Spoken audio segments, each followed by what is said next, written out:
Okay. భారతదేశ గణతంత్ర దినోత్సవం జనవరి 26 దీని రిపబ్లిక్ డేగా మనం జరుపుకుంటా ఉన్నాం. 1950 జనవరి 26వ తారీఖున భారతదేశానికి రాజ్యాంగం అమల్లోకి వచ్చినటువంటి రోజు. మరి ఇది 76వ భారత గణతంత్ర దినోత్సవంగా మరి మనం జరుపుకుంటా ఉన్నాం. మరి భారతదేశం ప్రపంచంలోనే అతిపెద్ద లిఖిత రాజ్యాంగం ఉన్నటువంటి దేశం మంది.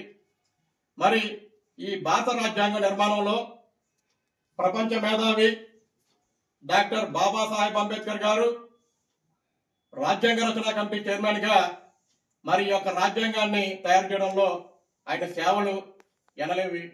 ఆయన చేసినటువంటి సేవలను అందరూ కూడా గుర్తుంచుకోవాలనేటటువంటి ఒక సంకల్పంతో మరి భారతీయ జనతా పార్టీ కేంద్ర పార్టీ ఆదేశాల మేరకు భారతదేశంలో ఉన్నటువంటి అన్ని రాష్ట్రాల్లోనూ అదేవిధంగా మన ఆంధ్రప్రదేశ్ రాష్ట్రంలో ఉన్నటువంటి అన్ని నియోజకవర్గాల్లోనూ పోలింగ్ బూతుల్లోనూ ఈ రోజున జనవరి 25న ఆ మహనీయుడికి ఘన నివాళులు అర్పించమని చెప్పి పార్టీ ఆదేశాల మేరకు మరి 20వ బూత్లో నరసాపురంలో మేము చేస్తా ఉన్నాం. మరి ఎందుకంటే భారతీయ జనతా పార్టీలో మోదీ గారి దగ్గర నుంచి సామాన్య కార్యకర్త వరకు నాయకుడి వరకు అందరికీ కూడా భారత రాజ్యాంగం పట్ల అంబేద్కర్ గారి పట్ల ఎనలేనటువంటి గౌరవ భక్తి భావాలు ఉన్నాయి. మరి దానికి నిదర్శనమే ఈ రోజున మరి అన్ని బూతుల్లోనూ ఈ యొక్క కార్యక్రమం చేయడం. మరి మోదీ గారు ఆయన ప్రధానమంత్రిగా ప్రమాణ స్వీకారం చేస్తున్నప్పుడు మొట్టమొదటిగా రాజ్యాంగానికి నమస్కరించి ఆయన ప్రమాణ స్వీకారం చేయడం జరిగింది. అయితే దురదృష్టవశాత్తు మొన్న అమిత్ షా గారు పార్లమెంట్ లో ఏదైతే ఒక మంచి ఉద్దేశంతో మాట్లాడారో దానికి వక్ర భాష్యం చెప్తూ కాంగ్రెస్ పార్టీ నాయకులు వారు మాట్లాడుతున్నటువంటి మాటలు ఏవైతే ఉన్నాయో దెయ్యాలు వేదాలు వల్లించినట్టుగా ఉంది. ఎందుకంటే ఆనాడు అంబేద్కర్ గారు జీవించినప్పుడు ఆయన మరణాంతరం కూడా ఈ కాంగ్రెస్ పార్టీ వారు ఎన్ని ఇబ్బందులు గురి చేశారో అందరికీ కూడా తెలుసు.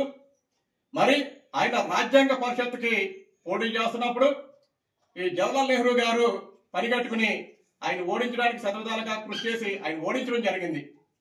మరి తదుపరి ఆయన మరణించిన తర్వాత కూడా ఆయనకి 1956లో ఆయన మరణిస్తే ఆయన స్మృతివనం ఏర్పాటు చేయడానికి ఈ కాంగ్రెస్ పార్టీ నెహ్రూ కుటుంబానికి చెందిన వారు 50 ఎకరాల్లో స్మృతివనాలు ఏర్పాటు చేసుకుంటే ఆ రోజుల్లో ఆయన ఉన్నటువంటి భవనాన్ని స్మృతివనంగా ఏర్పాటు చేస్తామంటే దాన్ని ఈ నెహ్రూ గారు వ్యతిరేకించడం జరిగింది.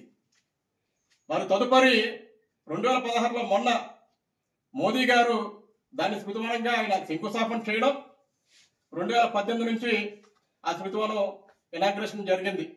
మరి అదేవిధంగా భారతరత్న పదవి భారతరత్న అవార్డు ఇవ్వడానికి అంబేద్కర్ గారికి వీరంతా నిరాకరిస్తే 1990లో కాంగ్రెస్ ఇతర ప్రభుత్వం ఉన్నప్పుడు విశ్వనాథ ప్రతాప్ సింగ్ విపి సింగ్ గారు ఉన్నప్పుడు అటల్ బిహారీ వాజ్పేయి గారు అందరూ కూడా సపోర్ట్ చేసి ఆ రోజున అంబేద్కర్ గారికి మరి భారతరత్న బిరుదు ఇవ్వడం జరిగింది. మరి ఈ రోజున మా భారతీయ జనతా పార్టీ ఒక క్రమశిక్షణ కలిగినటువంటి పార్టీ, దేశం పట్ల భక్తి భావం ఉన్నటువంటి పార్టీ, అదేవిధంగా రాజ్యాంగం పట్ల అంబేద్కర్ గారి పట్ల మాకున్నటువంటి గౌరవ భావాలకు నిదర్శనమే ఈ రోజు మేము చేసేటటువంటి కార్యక్రమం అని చెప్పి సందర్భంగా తెలియజేసుకుంటూ సెలవు తీసుకుంటా ఉన్నాం.